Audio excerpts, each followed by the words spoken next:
చదువు కోసం దేశం కాని దేశం వెళ్ళాడు. అమెరికాలో పార్ట్ టైం ఉద్యోగం చేస్తూ చదువుకుంటున్నాడు. కానీ ఊహించని విధంగా దారుణ హత్యకు గురయ్యాడు ఓ భారతీయ విద్యార్థి. 2 రోజుల సాయం చేసిన వ్యక్తే కిరాతకంగా చంపేశాడు. సుత్తితో తలపై 50 సార్లు కొట్టి మర్డర్ చేశాడు.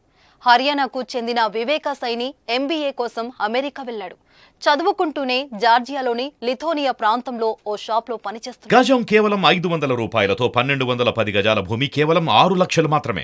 ఆ షాపు వద్ద ఓ నిరుపేద వ్యక్తి ఫాల్కనర్ కొన్ని రోజులుగా అక్కడే ఉంటున్నాడు. వివేక సైనితో పాటు స్టోర్లో పనిచేసే వ్యక్తులు కూడా అతడిపై మానవత్వం ప్రదర్శించి సాయం అందించారు. ఆ వ్యక్తికి నీరు, ఆహారాన్ని అందించారు. సిగరెట్ అడిగితే అది కూడా ఇచ్చారు. చలి ఎక్కువగా ఉండడంతో ఓ ఎంప్లాయ్ తన జాకెట్ కూడా అందించాడు. అయితే వారం రోజులు గడుస్తున్నా అతడు అక్కడి నుంచి వెళ్లడం లేదు. ఎన్నిసార్లు చెప్పినా వినిపించుకోలేదు. దీంతో వివేక సైని ఫాల్కనర్ పై కొంచెం చిరాకు పడ్డాడు. షాప్ కట్టేసే ముందు అక్కడి నుంచి వెళ్లాలని కోరాడు. లేకపోతే పోలీసులకు చెప్తానని హెచ్చరించాడు. దీంతో ఆగ్రహానికి లోనైన ఫాల్కనర్ భారతీయుడు సైనిపై సుత్తితో దాడి చేశాడు. వెనుక నుంచి వచ్చి తలపై కొట్టాడు.